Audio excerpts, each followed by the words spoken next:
not Oh on my board, then goodness. we're just going to pull out of NATO, or we're going to pull US troops out.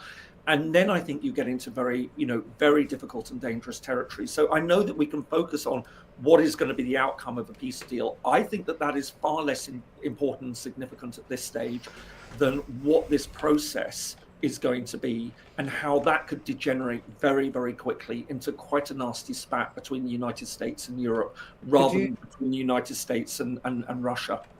Well, so you're seeing it as a potential pessimistic play out, right? Because no, I don't think I'm being pessimistic. I think I'm just being realistic. I think realistic. Okay, whatever. Pragmatic. Yeah, what I mean is, I fucking here, and I just fucking mind, clicked the fucking end screen button and I was trying to turn my camera back on. I'm so stupid. Ukraine doesn't join NATO, and Ukraine just has to give up territory. So that's nice and simple. The Europeans will be the ones who are coming along and making a whole range of other points about the deeper significance of that. And I think Trump, as I say, intellectually lazy, is not going to want to engage with those debates. When he's presented with the option of an easy solution, or a seemingly easy solution by Vladimir Putin, or a more complex solution by allies that he doesn't particularly like or trust. But okay, where so does this debate go? Yeah, no, okay, so there's so many factors here, and I know some people have already said it's difficult for us to talk on behalf of Ukraine and sort of look. We're playing, this is what scenario frameworking is, right? It's not a nice thing, but that's what I'm saying. Let's get back from trying to play out the end goal in this. There's a much, much, much more significant element in all of this. And as somebody, again, who's been involved in peace processes, process is absolutely vital to laying it out and trying to work out what the various parties want, and strategizing about how they will approach a negotiation process, what their goals are going to be, and trying to work out how that. So even before you get into trying to, game out what the final outcome is going to be, as I say, to my mind, the immediate risk at the moment is, and I think we've seen it already this past week, but actually coming to pass, that what happens if the Europeans have this meeting and say, this is what our policy is going to be, and then that's presented to Trump, and Trump is then told by Putin, well, look, these Europeans are overcomplicating it. Why don't you and I do this? And we'll do it that way. And then Trump says to the Europeans, you're not giving me what I want. And if you can't get behind what I want, then we're just going to have to go our separate ways.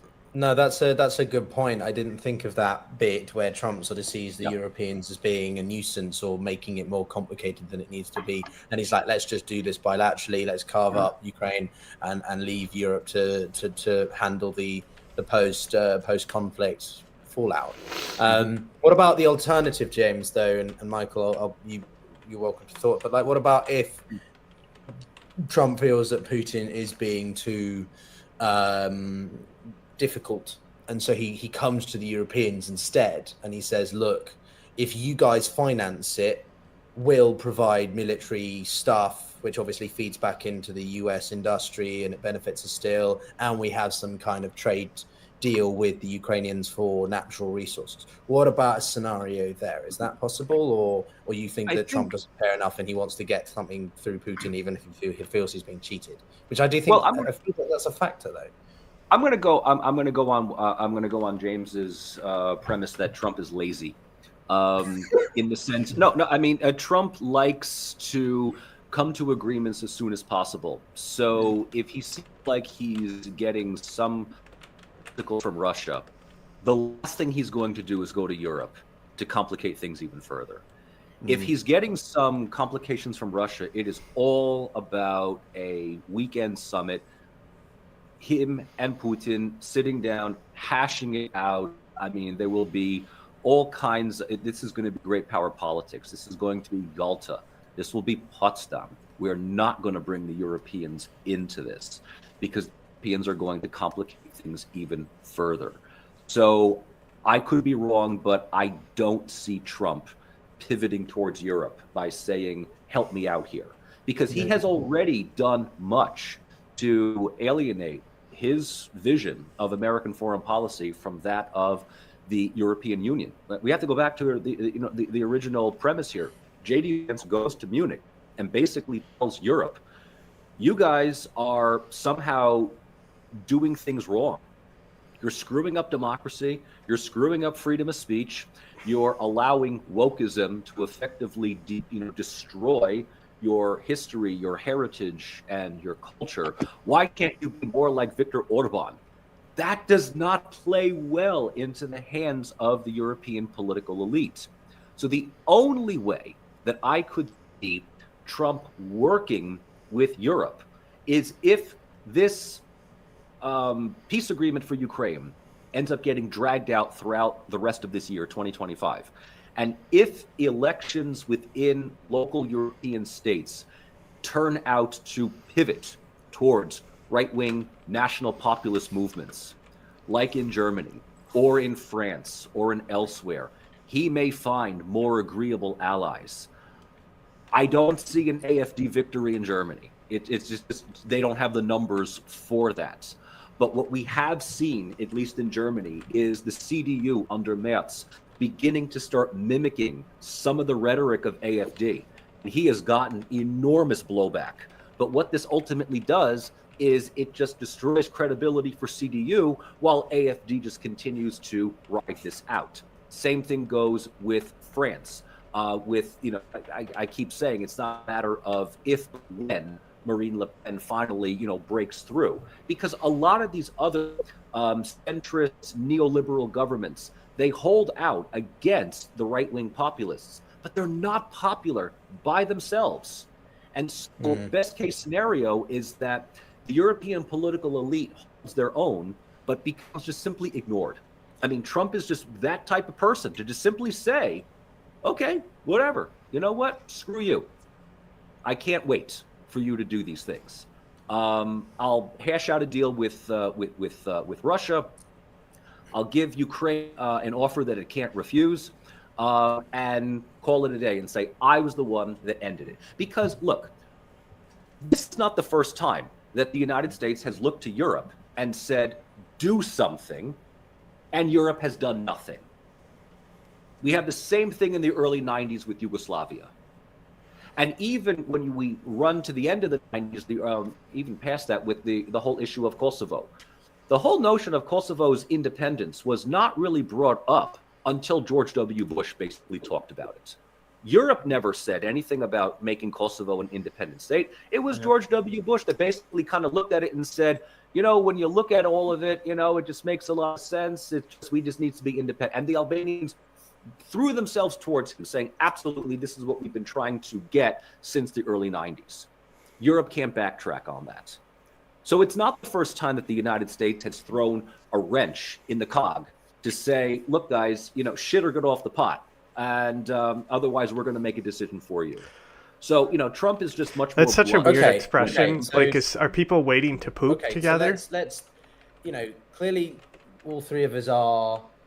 pro-Europe, right? I'm a Europeanist. I'm a pan-Europeanist or whatever. I believe in Europe. I want to believe in Europe. I love Europe, even as a Brit, right? I know that's odd for some Brits to believe in. Don't support Brexit, but that doesn't make me a globalist. Oh, that's another thing we need to talk about is labels. How much they're irrelevant anymore, right? You and I talk about this a lot, James. I think in previous conversations. But anyway, I want to talk about actual steps forward then. I want to hear from, and maybe we can bring in a bit more of Kosovo, but James, what should Europe be doing then? Who should be taking the lead? Germany's got an election. Michael's outlined what each country, at least some of the more major players, are doing that are sort of screwing it up, right? Or putting their own foot forward. And I know people are like, you like Macron? Well, I like that Macron's trying to do something. He's making statements. He's not just like, oh, we should have done it. Now he's being like, okay, well, this is what we're in. Where do we go from here? That's why I sort of have time for Macron. I don't agree with everything. He has been problematic domestically. But anyway, what James, do you think would be policy or steps forward for the Europeans to make to begin maximizing their situation or minimizing the damage? Again, look, you've got the immediate question. So you've had this conversation. Something seems to have been outlined in Trump's mind. So the immediate thing is, right, okay, trying to fathom what exactly that is. How do you counter it? And again, remembering that Putin desperately wants to open the Russian economy. how much does Trump see it in those terms? Now he's very good at identifying. No, he's not very good at identifying. He's very good at in his own mind. Intellectually dumb, right? He's intellectually lazy. Don't forget, right? Identifying what he thinks are pressure points, but he can get played. So, I mean, the wonderful example that people were giving all about, what happened with Canada and Mexico, is the idea that Trump delayed for a month because Mexico and Canada had promised to do stuff that they'd already. I think it was John Oliver, and I know that a lot of people thought. I was watching yesterday where they had great jokes about this. I'm not quite they literally because I think you're ruining the relationship with Canada just to get them to resend an email to us. But Sleepy Joe was never going to enforce it. I have. I've got them to do stuff that they had no intention of doing, and they wouldn't have had any intention if Harris had won. So he can turn things around. But again, you're dealing with a very different thing in the minds of how Putin will approach this. So the first thing at this stage is to be thinking what the Europeans are thinking. What is it that Putin will be dangling in front of Trump? So you're the great peacemaker. Apparently, Trump has never got over the fact that Obama was given a Nobel Peace Prize. And so this is something, I mean, these things drive people. He wants the accolade. He wants to be able to say, look what I've done. I think, Russia has enormous resources that he will be told that will be made readily available if the war comes to an end, almost to the point that, Putin will be presenting it, not that Russia is under sanctions, but Russia is voluntarily not choosing to sell it to the Americans. But all that suddenly becomes available if there is a peace deal there, and think of all the things you can cut your reliance on various other countries and things, and will be. So I think, as I say, this is why my first sense is what is the way that the Europeans break through now to the Americans, and what's becoming very, very clear over this past week is that the traditional channels have now disappeared. The ways that you would do that have gone. I think, Piotr, you made a really interesting point about, the United States being able to benefit militarily from. I don't think that thinking is terribly prevalent now. I think if there's one thing that we've learned over the past month is this massive cost cutting that has been going and getting rid of USAID. And one of the things which has really astounded me is the number of Trump supporters who just think this is brilliant because, it's cutting down, with almost no awareness of just how much damage this is going to do to US businesses, to US organizations. And people will be shouting, but USAID is corrupt. Yes, but not in the way that you think it is. It's corrupt because of what's called tied aid. That essentially means that when you provide aid as a developed country to a less developed country, as you say, we will give you this money to develop your agriculture sector, but you're going to have to bring in consultants from our country. You're going to have to buy the equipment from our country. So a hell of a lot of that money flows back. So many outsiders would say that is corruption. But a lot of the MAGAites haven't seen it in that way. They think the corruption lies somewhere else. So I don't think that a lot of these usual ways of approaching things, that will be thought through. And of course, what is going to be fascinating is that once this cost-cutting exercise turns its attention on Department of Defense, what we've seen with USAID absolutely pales into insignificance compared to the US defense budget. This is absolutely enormous. People don't often realize that you can take the next 9 of the top 10 countries and add their defense budgets together, and it won't equal the US defense budget. So, China is line. So if they are really serious about this, and they start going through that budget and cutting it back, it will have enormous implications. But it might just be that what we are staring at, again, is this idea that you're dealing with Trump, who wants to be the big figure, but at the same time, I know this sounds really contradictory, very isolationist as well, and focus on North America, doesn't want to be spending money where money doesn't need it to be spent. That is all tax cuts for, people like Elon Musk and others around. And we're dealing with such a different United States at the moment that I think trying to work out what exactly US goals are, what the channels into the administration are, that so many have now been broken. We knew what we were dealing with the Democrats. That has all now disappeared. Yeah. And I think it's the unpredictability, really right? the key question. So when they meet these European leaders to talk about Ukraine later this week, a lot of this will have to be that fundamental discussion of what is the strategy for dealing with the United States. And it's exactly the same. It's not about what you do with Ukraine. It's about how do you try and win the United States. So it's like, what would be their goal in Ukraine, but how do you get the United States over to that? And I just wanted to make a point, Michael. With it. Yeah, no, for sure. Before I hear from you, Michael, I wanted to just add a point about the spending thing, because I think it's quite crucial. The Doge wants to cut 2 trillion from the federal government, dissolve agencies, etc.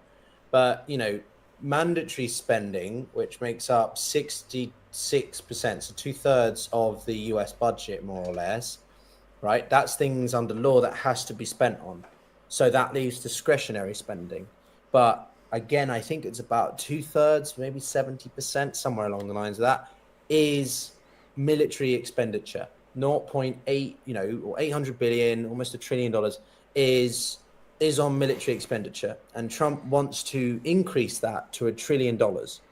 But he can't do that if he wants to use discretionary spending as a place to see even more of the cuts on top of US aid. So there is a fundamental disconnect here between the systems, unless Trump's literally just going to try and rip everything up, between what he wants to do and what he can do, right? Mm-hmm. So just building on what James was saying about US aid and stuff, what do you think about all these elements and what the United States can do in this instance and what Europe should be doing?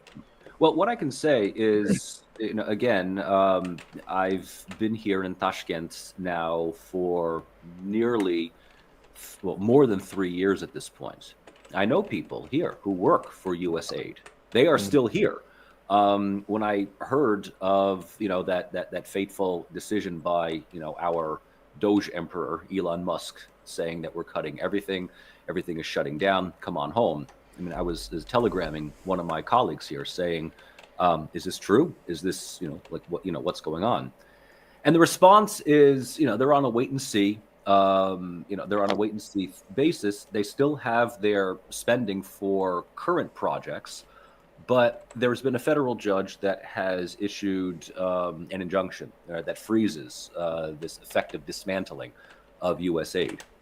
But even when they were, here operating as they were under the Biden administration, we're talking about cosmetic spending here. I mean, we're not talking about a lot of money. Now, mind you, this is Central Asia.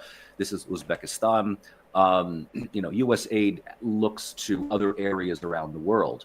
But to think that we are somehow going to balance our budget by getting rid of organizations that most Americans had no idea even existed 3 weeks ago, but have been turned into this, horrible, entity that just sucks money out of the taxpayers' budget for all kinds of, crazy woke projects.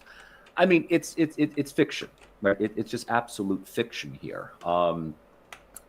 What Putin sees in all of this, and I want to, sort of go on to this, is that, if the three of us agree that Trump is lazy, I will at least say that Putin's a lot of things. Lazy, he is not.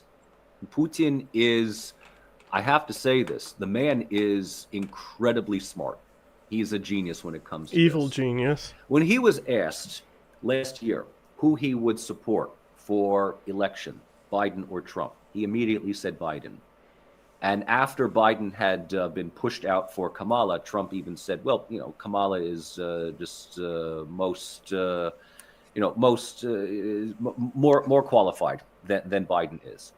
And that's basically a way of Putin saying, we're more than happy to work with, the amateurs, the predictable ones. Trump's unpredictable.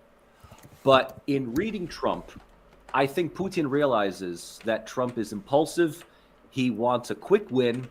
He wants a ticker tape parade. And yes, he wants his Nobel Peace Prize moment. He wants his victory, in which case he'll give whatever it takes to Putin, because Trump has made it abundantly clear that Ukraine is not America's fight. Israel is, Latin America is, China is. Putin, Lavrov, the State Department, the Kremlin, the Ministry of Foreign Affairs, the Siloviki, they all know Trump wants a quick exit out of Ukraine. And so they may very well be willing to play hardball, but hardball enough to give Trump what he wants, and that's a victory. That's the mission accomplished, aircraft carrier moment, where I would not be surprised if he flies in on a plane all by himself and gives that speech. So in this regard, Russia is in my opinion, at a very advantageous position right now. Trump wants peace. Europe is scattered and divided and leaderless. Zelensky is looking for anyone, to give him a leg up, because with the phone conversation that we had between Putin and Trump, all of Ukraine's bargaining chips are already off. I think it was German. I think it was German President Pistorius who had said that they basically shot the legs out from under Ukraine. Ukraine has absolutely no bargaining chips, at this moment. So I'd be very curious to see, what transpires from here. Yeah, go ahead, James. No, I was just again, I completely agree. I think, and that's why I just keep coming back to this point. I think the fundamental question that European leaders will now be thinking is that Trump has been made what looks like a very easy and good offer by Putin, and how do they deal with trying to convey the complexity of that to somebody who doesn't want to be confronted with complexity, is not interested in complexity. This is just the Europeans being difficult, and there will be a lot of people around him who will agree this is the Europeans being difficult. Of course, they don't want a deal. They're not the ones who are having to pay for this war, really. It's American, it's American taxpayer money. And I think it's sort of really, I think you just popped up a comment had made about the guy in the glasses just wants to spend taxpayer money. He did see the whole thing. Yeah, I did see it. No, but it's really interesting. So, for anyone who doesn't know my channel, I'm going to just give it a quick, I look at international relations, and I try and, and I've been looking at a number of things that Trump's been doing. I just don't do it in the way that, Trump said this, I immediately respond to that, but actually try and hang it on big issues in international relations. So, for example, talking about with the Panama Canal, talking about Greenland. I did one on trade and what happened with Mexico and Canada and things. The most recent one I did was on USAID, and after all the other videos that I'd done, he did a USAID video. We gotta watch that. That was the one that I got by far the most abuse, because it was full of people just saying, "Oh, it's corrupt. It had to be closed down." No understanding whatsoever. And I think the point that was made, a lot of this was from people who you could guarantee 3 weeks ago had no idea what USAID was, had never heard of it. I'm still trying. It's one of those great moments that there's a CIA op anyway who call it a socialist outfit, and then there's another body of people who hate it who just say it was a CIA front. There you go. And that's it's you. just like, please, guys, debate this between yourselves and let me know when you come up with an answer. Which one is it? Because I don't think anyone's ever. Somebody tried to square it by saying, "Oh, but the CIA just looks out for U.S. interest," trying to suggest that the U.S. interest is obviously socialism. So you didn't get the memo. Don't threaten me with a good time. Like a Marxist, James. That's why he's getting on with. That's why he gets on with. But the thing is, these people who are saying you just spend, without any realization that US power and influence in the world was built on this spending. It costs money to be a world superpower. That's the reality in all of this. You can't cut back on your military and expect to be a superpower still. You can't cut back on your soft power expenditure through things like USAID, especially as so much of it was being flicked back to US organizations who are going to suffer on all of this. So like our farmers. It's a really, really bizarre debate. And the reason I bring this up is because this is the milieu that a lot of this is playing out in the United States. That it doesn't make sense to us, looked at from a European perspective anyway. But it seems to make sense to them. And these are the people that Trump and the people around him want to appeal to. And so we have to be thinking about, exactly what is it, what plays out. I mean, as was pointed out, the J.D. Vance speech was partly for Europe, but it was more for Americans to say, look, we've gone and shown those Europeans what we're all about. Yep. We're not a pushover. We're not suckers. I told y'all. They're cutting down free speech. I told y'all. Know that They're is going to make fundamental US fucking value. I mean, as somebody pointed out, no mention, of course, that when saying that China and Russia are they're going to make fucking Europe, foreign policy free speech is the biggest threat to trendy. Europe. Well, what about free speech in Russia? If that's such a big issue for them, why weren't they calling out Russia on their lack of free speech? And rather than, you cease to. They would say, well, Russia doesn't claim to be a democracy, and, so it's okay. When I teach on conflict, I make this point time and time again. Listen, when you're trying to deal with these situations, you can't look at it through the lens of your own rationality. Oops, have we lost Piotr? Did we lose Piotr? Oh. Well, I mean, No, I'm here. I'm just plugging. We can talk. So all I was going to say is you can't look at it through the lens. And Michael, you know this. You can't look at it through the lens of your own rationality. You have to look at it through the lens of the other person's rationality. Of course, What of makes course. sense I mean, to them? But I mean, and I also want to add to this is that, if J.D. Vance creates this narrative, which is you're right, it's for American audience, it's for the Fox News audience that is going to be dissecting this speech word for word. It's for the Eurosceptic national populist audience in Europe that either the Orbans, the Fizos, the AFDs. But at the end of the day, you cannot bring someone like Kaja Kallas or Ursula von Leyen to this conversation. It's not going to work. That's the whole thing, is that I go back to what I was saying before. The reality is dictated by the most insane person in the room. And insanity is now defined by how Vance, Trump, Musk, and others see the world.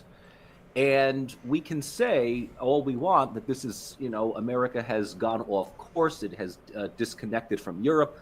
That's the reality at this point. The United States is effectively telling Europe, this is where we are. Either join us or we'll give you the transcript of the peace deal with Russia that you were not invited to. And that's kind of, unfortunately, where we are at this moment. Well, this is I don't really know. Whoa. I like it when you guys just go back and forth. I think it's quite interesting. It's very challenging. I think. I don't know. I feel almost overwhelmed, really, with where to feel we go from here. Right. I mean, I would say that from my limited knowledge, given my experience compared to you two, my sentiment is that we have to sort of. There's a difference between what you want to happen and what is likely to happen, and I think for a long time there's been a lot of people who've really wanted, a specific outcome for Ukraine, but also with an awareness that the likelihood that that is possible is quite hard, just because of the willingness of the sustainability of the Western support, the ever looming, return of Trump or broader populism. I think we've forgotten some of these broader themes that underline a lot of the wars, right? The rise in popularism, the end of deglobalization, or the rejection of these, structural themes that have defined our international system for the past 30, 40 years, aside from the international peace and security that has been since 45. I think, we are in such an inflection point of, a multipolarity is overhyped, I think, a bit, but the point is, we are shifting away from US-led, neoliberal, globalist-driven agenda, and we're entering something where there are some themes that used to exist that are returning, and there are new themes that are emerging that we don't know because of the proliferation of technology and things like that. I don't think we're ever going to see a complete disintegration of globalization, so to speak, but I do think that we're seeing a greater regionalization among certain blocks. The one thing that I think a lot of us have been shocked about is that one of the blocks that existed, we would have Pole 1, West, NATO, US, Europe, Block 2, Russia, China, and then non-aligned Block 3, India, or strategically autonomous. But what's happening now clearly is this divide of transatlanticism is fracturing that even more. And I think that that's the biggest concern. At the end of the day, I want Ukraine to be completely sovereign, but I'm also aware of the fact that it is very hard to see that reality being kept. And ultimately, I'm thinking about the longer term factors of do I think that there's going to be an imminent invasion of Europe by Russia? Not so, not in a kinetic sense, but is there already a continued influence and destabilization through asymmetrical means? Yes, that's been happening increasingly since 2014. So that, coupled with a disengagement by the United States, means that Europe, I'm very fearful, and I want Europe to be prosperous. I want Europe to succeed. But this inertia that capitals seem to have, where I think we've gotten a little bit too fat catty, you know what I mean?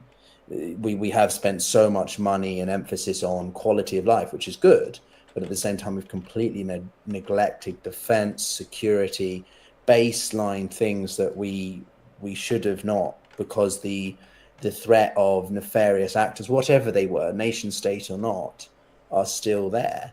And with all these broader systemic structural changes, whatever happening around us, Europe has to band together or we can't handle it, because we are a smaller continent with smaller things. We're back.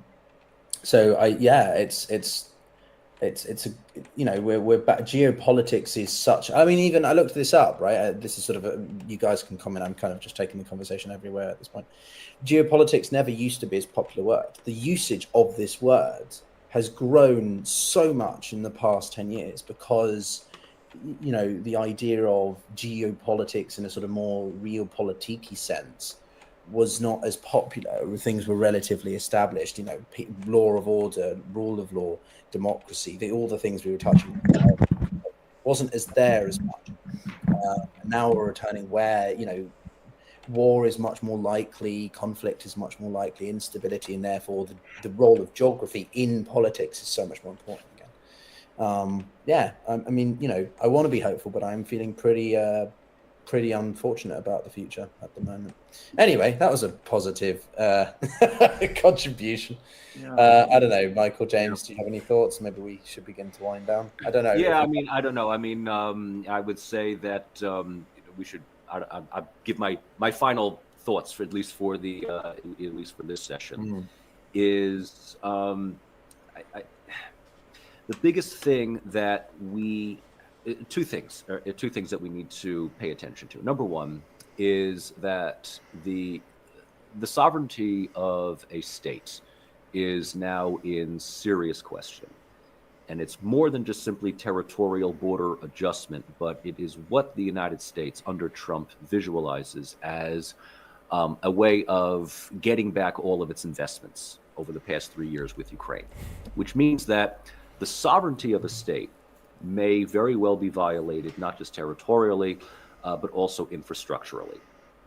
And if this happens, this may very well set a precedent for future conflicts down the road.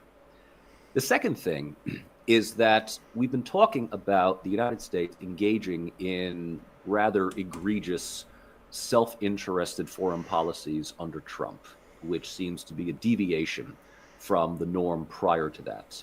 And while it hasn't been brought up, and I don't want to bring it up now, but the United States, for the last year and a half, has effectively green-lighted genocide in the Middle East under Biden. So Trump's foreign policy may be more rude and crude, but it plays into a larger concept of the United States just engaging in great power politics, sometimes hiding behind the mantra of liberalism, other times just openly saying the quiet part out loud. Trump wanting to turn Gaza into a resort by forcibly removing the Palestinians could not have happened had it not been for the previous administration, effectively providing all the diplomatic and military security for another state to do what it did. Sorry, this comment caught my amusement. I've had an existential crisis. I mean, kind of, maybe. I feel like James is feeling even more desolate than I am. I don't know. Any final thoughts, James? Is this our last ever stream? Have I destroyed our sense of unity and optimism, and we don't want to ever talk to each other again? Well, no, maybe you two do. I wasn't terribly optimistic at the start of it. I mean, you know, we're dealing with a reality that I think we saw coming. None of us, I think, expected it to be as bad as it has been. Keep misclicking, sorry. Was that another accidental one of, you know, is it you trying to send subliminal messages? Oh, no, it was this one. It was this one. Oh, yeah. Yeah, How can you not? How can you not? How can you not be? How can you not be? Exactly, Michael. I completely agree. This is a country could very well be about to be sold out. And Americans who talk about sovereignty and, you know, if shoe was on the other foot, how would they feel in this situation? So yeah, I'm not optimistic. And I think Europe is going to have to do a lot of things. And I'm very pro-European to my core. I believe in European unity. Anyone who listens to what I say knows that I abhor Brexit. I thought it was a huge strategic mistake. I think the enormity of that mistake is now really coming home to roost. It's not just economic, it's strategic. Britain is really working with its hands tied behind its back because it's caught in a bind on this. It doesn't want to upset Trump and everything, but that's a whole other conversation. But I am also a firm believer in transatlanticism. I believe in that alliance between Europe and the United States, and I am really worried about what all of this means. I'm worried about what it means for European security, but I'm also worried about the direction that the United States is going. And at this point, a lot of the Trump supporters will be saying, yeah, no, we'll be fine. We don't need... I think, like a lot of others, I just don't think that's the case. And I think that we are moving into very, very worrying territory in the United States, and it's going to have much, much greater international effects. So, yeah, if I do look depressed, if I do look worried, it's with bloody good reason, frankly. You know, this is not a good situation. And the hope that we might have had a month ago when Trump came in, that maybe he's not going to be as bad.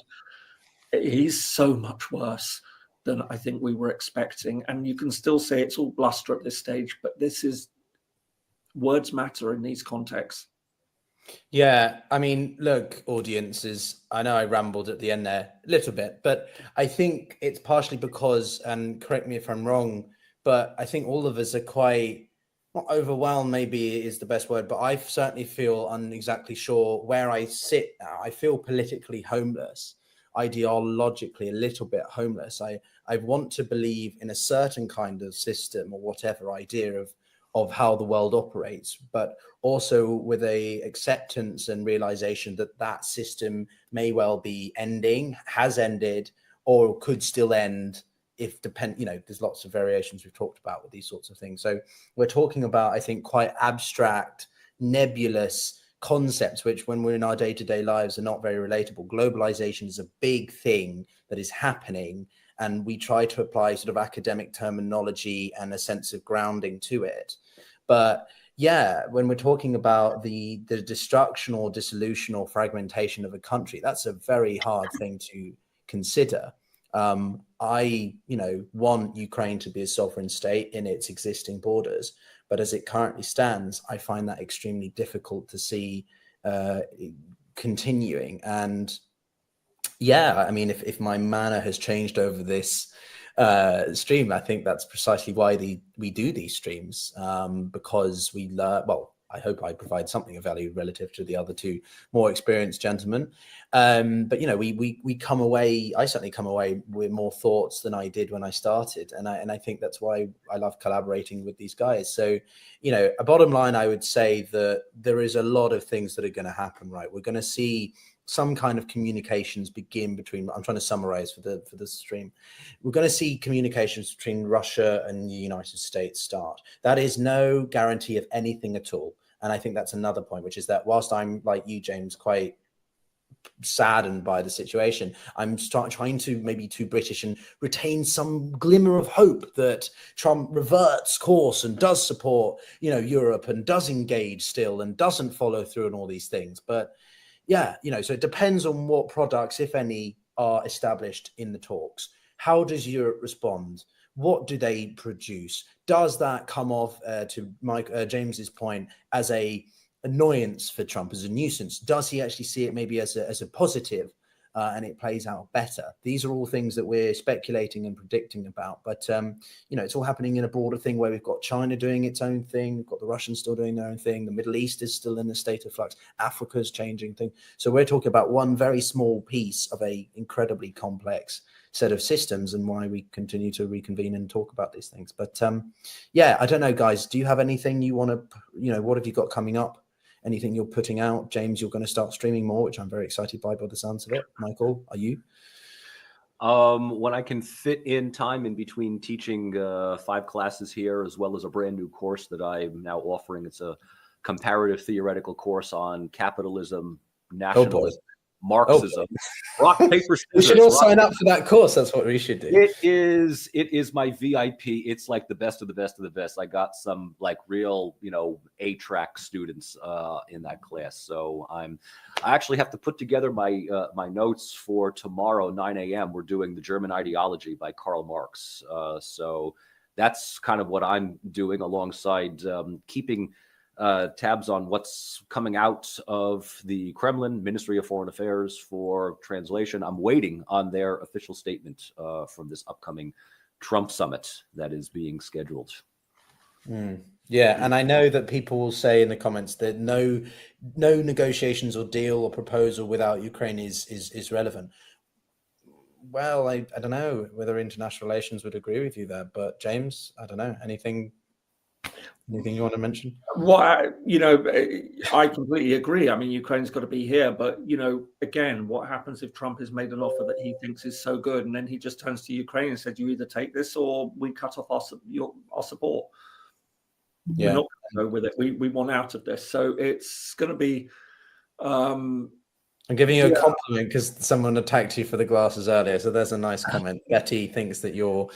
Michael, I'm looking for yours. Oh yeah, keep looking. But I have to say, the compliment came from with a truly brilliant name. That it's sort of like I don't know whether it's quite as funny to Americans as it is to Brits, but Betty Swallocks, I'll take the compliment. All right. Okay. So lighten the mood a bit. Thank you. If nothing else, that really helps. But Michael, someone attacked you for the glasses earlier, so there's a nice comment. Betty thinks that you're. Michael, I'm looking for yours. Oh yeah, keep looking. But I have to say, the compliment came from with a truly brilliant name that it's sort of like I don't know whether it's quite as funny to Americans as it is to Brits, but Betty Swallocks, I'll take the compliment. All right. Okay. So lighten the mood a bit. Thank you. If nothing else, that really helps. But just on a final note on this. I mean, it is It's a very worrying time. And as I say, you know, Trump could very well, if he feels he's made a really good offer, he'll turn around to Zelensky and say, you take this, or we're not committed to this war anymore. So it has a lot of leverage. So even if it does have to involve the Ukrainians, and I can't see Europe being able to put in a credible counteroffer. And again, we get back to that fundamental point. If it does put in a credible counteroffer, then it's a counteroffer against Trump. And I think we know where that leads us. Yep. Yeah, I think it's, you know, the statement, there are no values, there are only interests, is very applicable. Whether or not you like it, but that is unfortunately very timely, I think, at the moment. But, you know, let's hope maybe this peace deal doesn't happen just like that. Maybe Trump hears what Putin has to say. He goes back, Kellogg has more influence, and he does engage Europe on constructive terms and some kind of, this isn't me saying that I want the war to continue. It just means I don't want Europe and the Ukrainians specifically to be, just cast aside and you know, avoided, right? They are integral for this. But anyway, that's a broader, I think, symbolism of where the broader international system is going. Anyway, guys, thank you very much for joining us. James, Michael, thank you so much. Maybe we'll do this again next week or in a couple of weeks. There's a lot here talking. I always enjoy your company, and everyone for watching. Thank you for do subscribe to these guys. They more than deserve it. Certainly more than I do, mainly because I don't even bother to iron my shirt for a stream. And we'll see you all next time. And yeah, hopefully with more positive news. But take care, everyone. Thank you, everyone.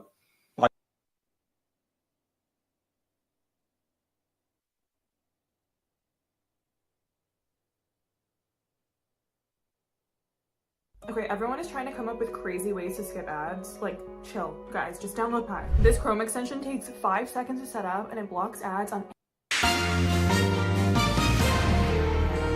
Ukraine's plea for peace this Friday night. We need real security guarantees. What President Zelensky says needs to happen before he negotiates with Russia's president. Canadians avoiding America. I have travel planned, but none to the U.S. The ramifications. Thousands of bureaucrats woke up today to a big "you're fired." 1,000 workers at the VA fired.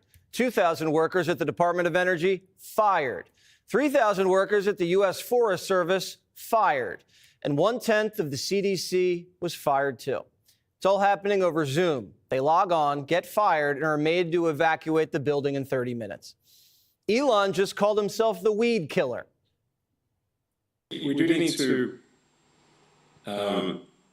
delete entire agencies as opposed to leave part of them behind. It's kind of like if leaving a weed, if you don't remove the roots of the weed, then it's easy for the weed to grow back. Musk says, how many agencies do you really need to run a country? 99? Not 450, that's for sure. Musk is a corporate turnaround artist, and the government's his new pet project. The world's richest man's been sleeping on a couch and sometimes the floor of the Eisenhower building. Just yesterday, Elon and Big Balls gutted $115 million of fat federal contracts. And they've gotten the libertarians turned on. The United States should not be the sugar daddy for the entire world. $15 million was awarded to Taliban-controlled Afghanistan to distribute oral contraceptives and condoms. USAID spent $32,000 in Peru to create a comic featuring a trans hero to address social and mental health issues. What does that have to do with diplomacy? I guess the U.S. is now the travel agent for the entire world since they spent $50 million on Tunisia's tourism. USAID gave $87.9 million to help Afghans farm, and incidentally, farm poppy, the plant from which opium is extracted. As of 2021, Afghanistan supplied 90% of the world's heroin. I thought the saying in the U.S. was just say no to drugs. How about we just say no to wasteful foreign aid? We helped the Taliban grow heroin and then left them $7 billion of Black Hawk helicopters, Humvees, and RPGs. Some of the newer money we're sending doesn't make any sense. If you think that the program under Operation Enduring Sentinel entitled Women's Scholarship Endowment, which receives $60 million annually, or the Young Women Lead, which gets about $5 million annually, is going to women, who, by the way, if you read the Inspector General's report, is telling you that the Taliban does not allow women to speak in public. Yet somehow you're believing, and American people are supposed to believe, that this money is going for the betterment of the women in Afghanistan. It is not. You are funding terrorism, and it's coming through USAID. Why is Biden sending millions of dollars to women in Afghanistan to go to college when the Taliban doesn't let women go to college? It's like sending condoms to the Vatican. What's the point? We're sending all of that money and we have nothing to show for it. USAID spent $840 million in the last 20 years on Pakistan's education-related program. It includes $136 million to build 120 schools, of which there is zero evidence that any of them were built. Why would there be any evidence? The Inspector General can't get in to see them. But you know what? We doubled down and spent $20 million from USAID to create educational television programs for children unable to attend the physical school. Yeah, they can't attend it because it doesn't exist. You paid for it. Somebody else got the money. You are paying for terrorism. We sent $136 million to Pakistan to build schools, and they never built any. And we kept sending them money. This money is either being stolen, it's a bribe, or a subcontractor is getting a huge kickback. And we're still pouring money into Pakistan after they hid bin Laden for a decade. Why? Pakistan shouldn't get another penny. The government spent almost $3 trillion on improper payments over the course of the last decade. $3 trillion. And it skyrocketed under Biden. Look at that. DOJ said housing and urban development misplaced $2 billion. Just lost track of it. Thank goodness Big Balls found it. It was squirreled away in some random account that HUD forgot about. How do you tell your boss that? Mr. Secretary, you know that $2 billion? Can't seem to find it. Now everyone wants in on DOJ. Billionaire Airbnb co-founder Joe Gebbia is volunteering at DOJ to help cut the fat faster. And he's not a right-wing budget hawk. He's a Hillary and Biden donor. Trump and DOJ are inspiring every American leader to set their standards sky high. In a leaked phone call, J.P. Morgan's CEO, Jamie Dimon, can be heard laying down the gauntlet to all of his bankers. A lot of you were on the Zoom, and you were doing the following, okay? You know, looking at your mail, sending texts to each other about what an ass the other person is. Okay, not paying attention, not reading your stuff, you know, and if you don't think that slows down efficiency, creativity, creates rudeness and stuff, it does, okay? You don't do that in my meetings. You go to meet with me, you got my attention, you got my focus, I don't bring my phone, I'm not sending texts to people, okay? Don't give me the work from home Friday works. I call a lot of people on Friday, they're not a person to get a hold of. If I was ready to depart with 100 people, I guarantee you if I wanted to, I could run it with 90 and be more efficient. I guarantee you. I could do it in my sleep. You know, I've been working 7 days a week since COVID, and I come in and where's everybody else? They're here and there, and the Zooms don't show up, and people say they didn't get stuff. So that's not how you run a great company. We didn't build this great company by doing that, by doing the same semi-disease that everybody else does. Work from home Fridays isn't going to fly in the golden age. Another plane just crashed. Bosses are watching Trump go hard and are like, hybrid's over, time to grind. And so far, the country loves the new spirit. An Axios focus group of Arizona swing voters say they're 100% behind what Trump and Elon are doing. One of them says, keep it coming.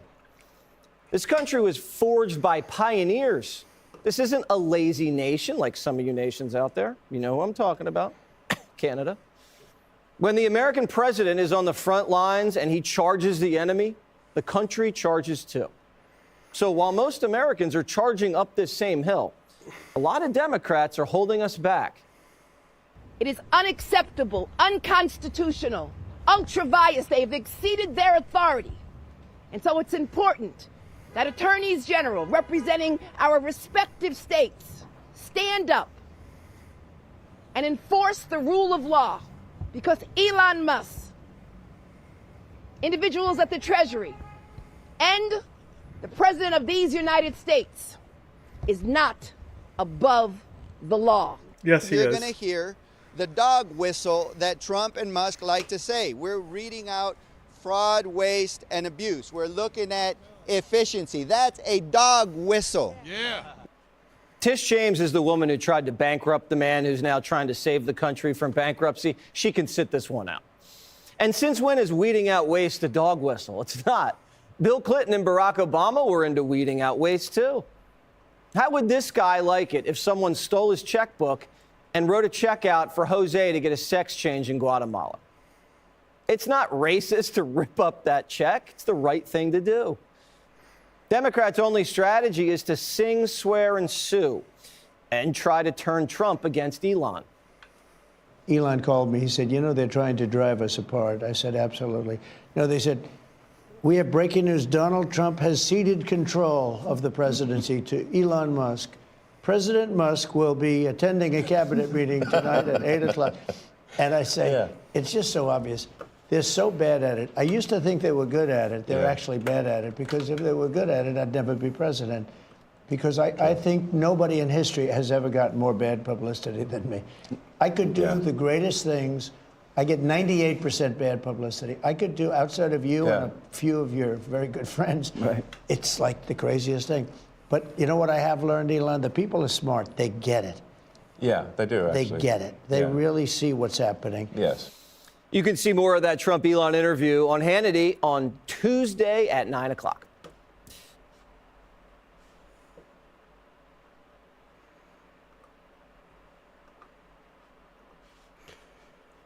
Woo, woo. Mm-hmm. Welcome, everybody. Less than 1 month into his second term, Trump 2.0, an even less restrained, more emboldened version of his first presidency, is bulldozing through the federal government, gutting agencies with reckless abandon.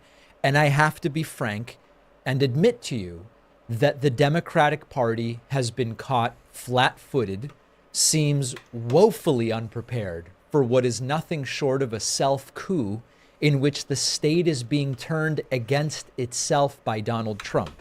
Now, later today, maybe tomorrow, depending on how things go, we will focus in on the Democratic impotence when it comes to what to do here. But first, we have to lay out what's going on.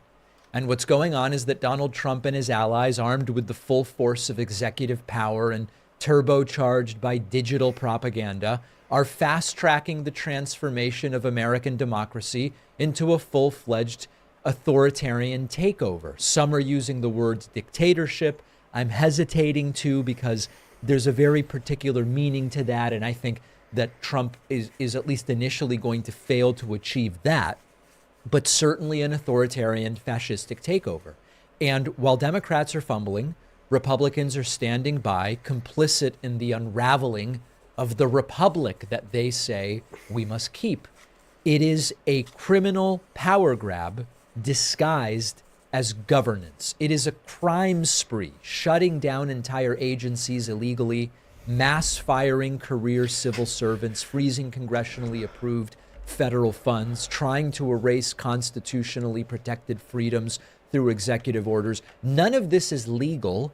Much of it is also unconstitutional, but Trump and his inner circle don't care. And as we've seen before, during the first term, in the aftermath of the first term, after the riots, if there's no one empowered and ready with either the testicular or ovarian fortitude to put a stop to it, or ovarian, what does it really matter? No one will stop it.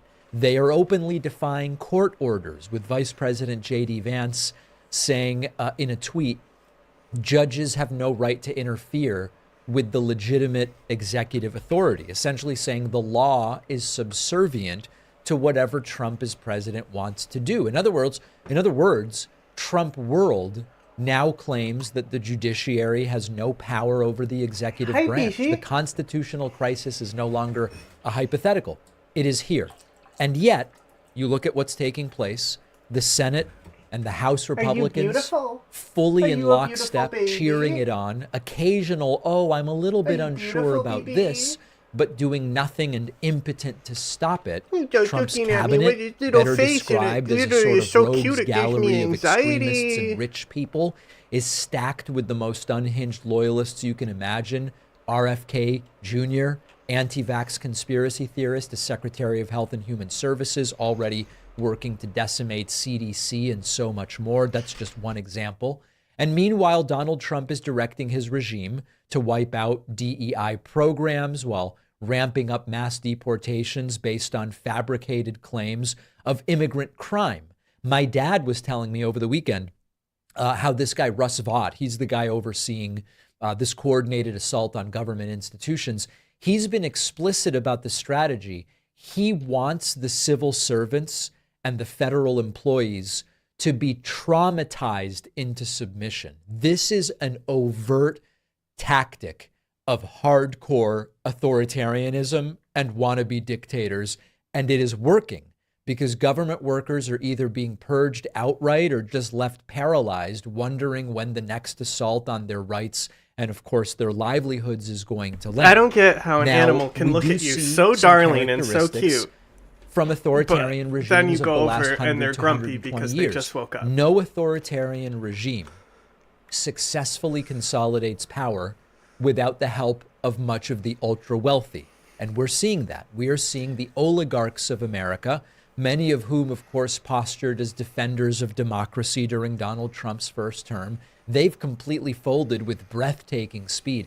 Look, forget about Elon Musk, right? Elon Musk is inside the Oval Office, but Jeff Bezos, Mark Zuckerberg, they might not be outright cheerleaders of Trump, but they are certainly not standing in his way. They want to be on his good side. And then, of course, there is Elon Musk, Trump's self-appointed tech and efficiency czar, who has moved from online troll on X to the Oval Office, where he is now a fixture, and he is helping to craft these sweeping policies under the guise of making things more efficient and reducing waste. And Elon Musk's power and influence is so unchecked that when he gave this Nazi-style salute at a public event, it was excused as a gesture of passion. When he brought one of his now 13 children with who knows how many different women into the Oval Office, and the kid picked, ate, and rubbed boogers onto the Resolute desk, a hunched over and dejected Trump could do nothing other than look around. And so Elon Musk's realignment of American power is already playing out globally. And we saw him stand on a stage in Munich lecturing European governments on why they should embrace far-right movements like Germany's AfD. And at the same time, Trump's foreign policy pivot is complete. Remember, he's anti-war and he's for democracy and blah, blah, blah, blah, blah. Ukraine has been abandoned. The administration is preparing to negotiate peace only with the aggressor, Vladimir Putin and Russia, by surrendering to every demand. Trump saying, I don't think Ukraine should be in NATO. I don't think Ukraine's going to get all of their land back. It's just, here, Vlad, take everything you want. And of course, the chaos doesn't stop there. Trump reigniting trade wars with Mexico and Canada, looking at territorial aggression in Greenland and Panama. And if this sounds insane to you, it's because it is, but that doesn't mean that it's not going to happen. Because Donald Trump has also found a convenient way to deflect accusations of ideological extremism, positioning himself as a staunch ally of Israel. Now, we've talked about MAGA support for Israel before. Trump's, quote, support for Israel is not rooted in a genuine concern for the safety of Jewish people or sovereignty of Jewish people or Israel. Trump's interest in this stems from the age-old anti-Semitic conspiracy that the Jews control global power structures. His administration has these close ties to Israeli Prime Minister Benjamin Netanyahu.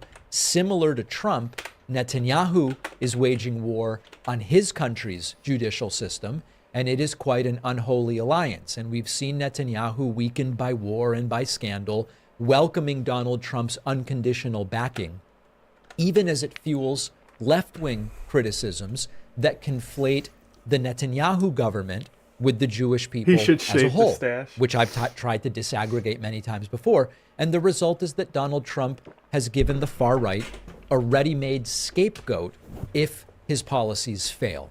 Now, meanwhile, Trump's inner circle is teeming with January 6th insurrectionists and people that he has personally pardoned who stand at the ready to serve as his personal enforcement squads should he need them. And so the message is clear.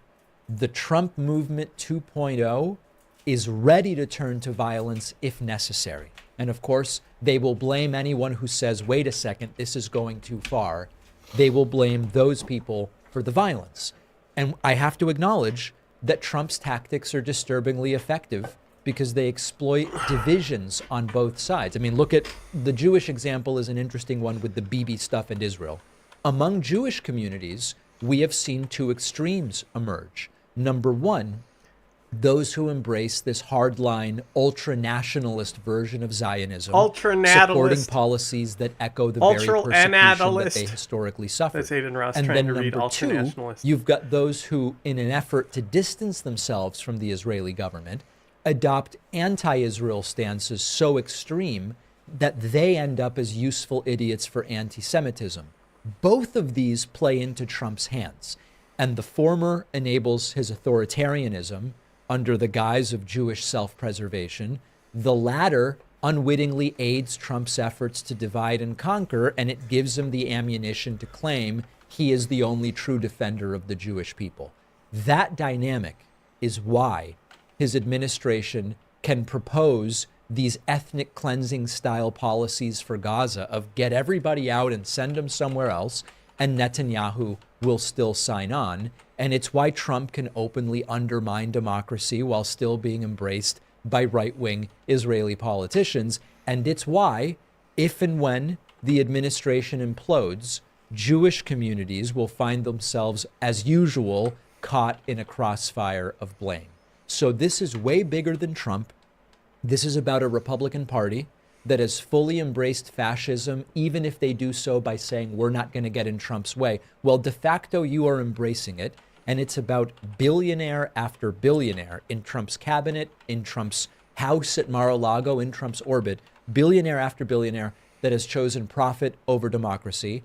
And it's also, and this is a critical part, about whether Democrats will finally recognize the scale of the threat and fight back with the urgency that it demands. Because make no mistake, this is not a warning anymore. The attack on democracy is not over the horizon in some distant place. It's here. Democrats are not managing it well. We will talk about that.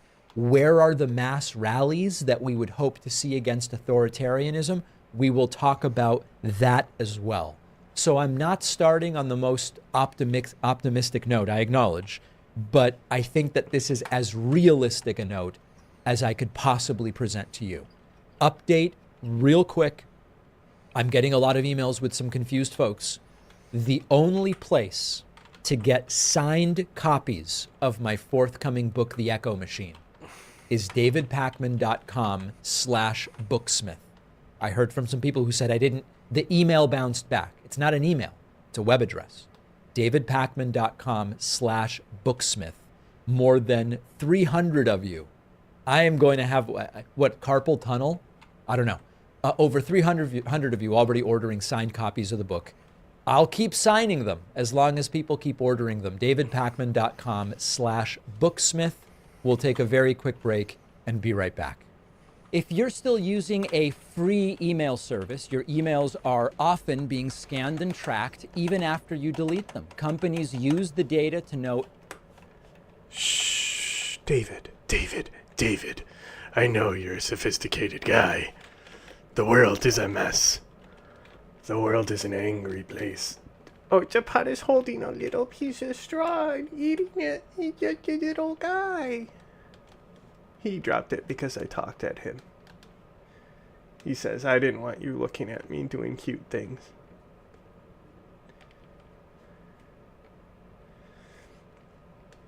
He's the vanguard of destruction. He's the vanguard of destruction?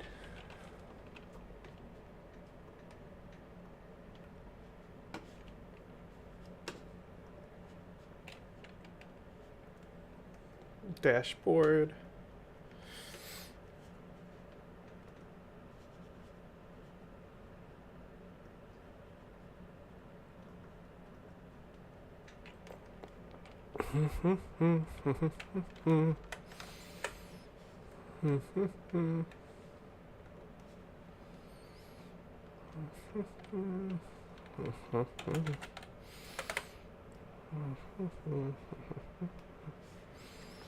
Okay, and then I need to take this. Oh, no, I just need to go. So many tabs, this one.